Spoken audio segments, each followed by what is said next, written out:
I'll pick up here with one final problem, and I've been working on this one a little bit, so I cleared my environment and we'll start over again. So this one is imagining that you have two vectors, so you have data with several elements in A and in B. I will run those two, so we'll fill those up. And this is one thing that's very common with corpora having frequency lists. So running tables, putting them into the frequency lists, and let me run the first one so that we can see what's in there. So in the frequency list, we have the frequencies and not the actual letters themselves. But because they are tables, it looks like the names of the frequencies are those letters. So the next part is given to us in the problem, and this is how do you merge the two frequency lists without merging the vectors. So this is saying that we don't have the original vectors and all we have are the frequency lists. So the first thing that I will do, and I have worked through this a few times already, figuring out how to do it, is, and there's a couple different ways to do it. So I'll do it the first time how I could do it with, I think, all the functions that we've already done in the book. So the first one, actually, I'm not going to do it that way. Okay, so the first way, I wouldn't have thought to do this myself, but it works pretty well. I'm going to work with the names of the frequency lists. I'm just going to visually see them here. So I'll be working with the names of frequency list A and frequency list B, and the first thing that I'm going to find if I'm going to be merging them is what are the unique letters in there, and put that, for me, I'm going to put that into a variable. So if I want to find out which ones are unique, then I will put these two that I was just looking at together. Let's make sure I ran that right. So they are unique, but they're not in order. And if I'm going to be comparing them, then I think it would be helpful to have them in order. So I'm going to just add on to this to sort. I'll run that, and there it's sorted. And so that I can easily pull it up when I want to without typing all that in again, I'm going to put that into M. So this is the part that I wouldn't have thought of, is just plain creating a vector that is of this new length. So of all the letters that are in the original vectors, but the unique ones that I just created. So this new vector, we'll call it joint frequency, and we're going to start off with it being empty, and we've used the create vector function before, and we are going to create it of length,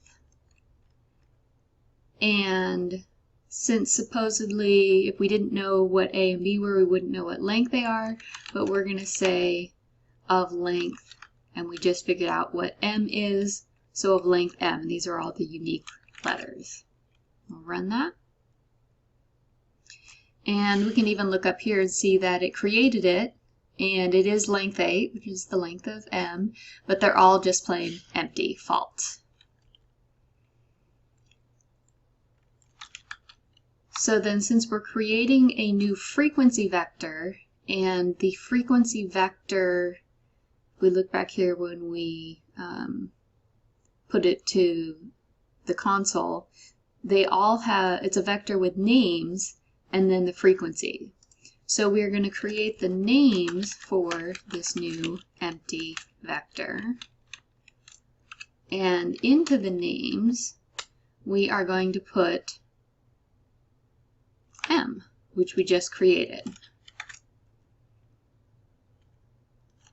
So far nothing looks like it changed, except for now it's named. Just to check that out, if we wanted to output, we would see that it has names, but so far nothing's in there. So now we want to put the frequencies in there, but we need to figure out how to join them together.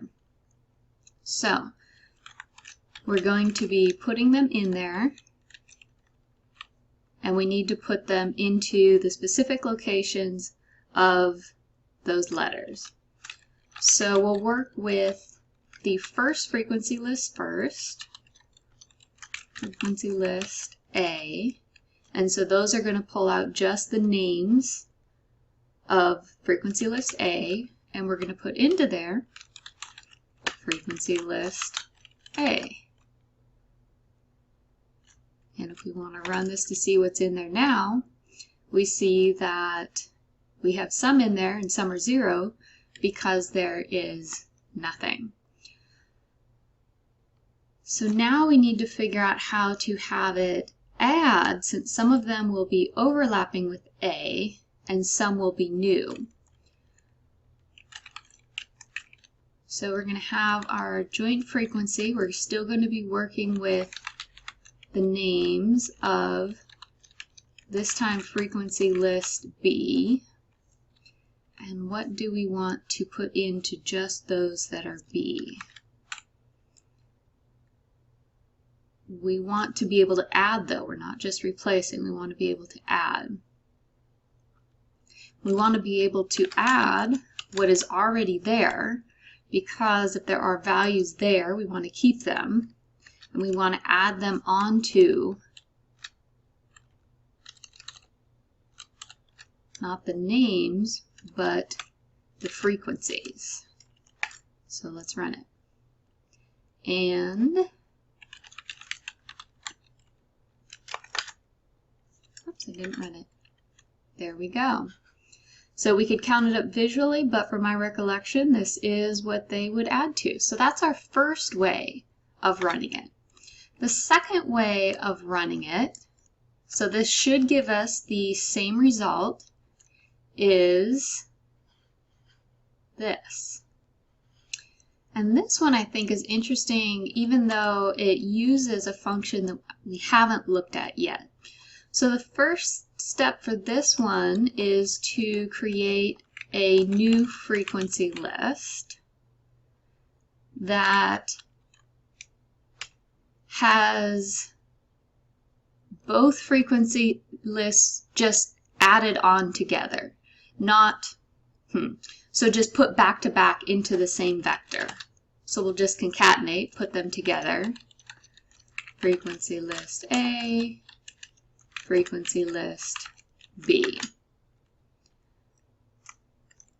So if we want to look at what's in there, I like to be able to look in and see if what's happening is what I think is happening.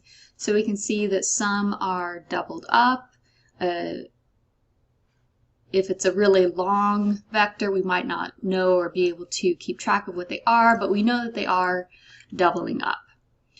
So the next thing that we want to be able to look at is to be able to add together those ones that are doubled up. And this is where I would not have known the function without the discussion from the answer key, but then I looked up a little bit more about it. So if we, I'm going to call this a joint frequency 2 so we can keep the first one.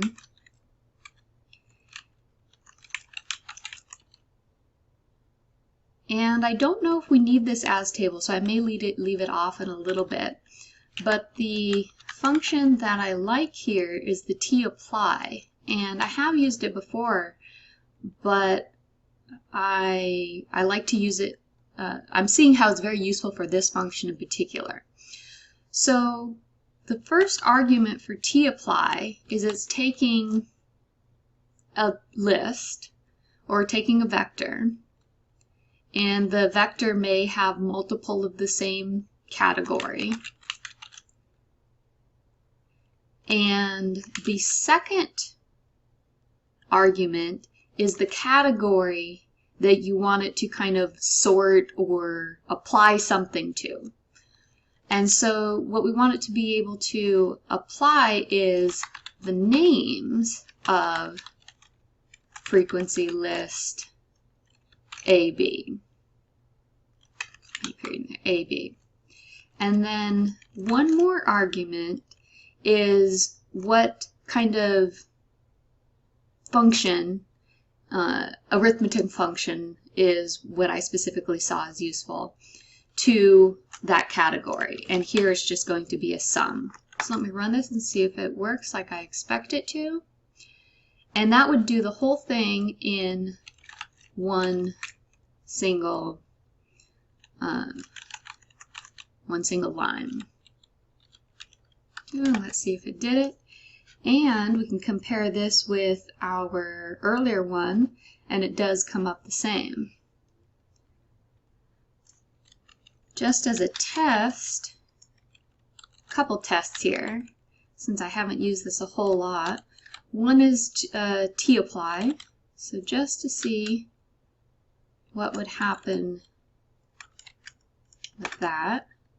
So just playing the tapply by itself looks like it applies and gives us a vector with names.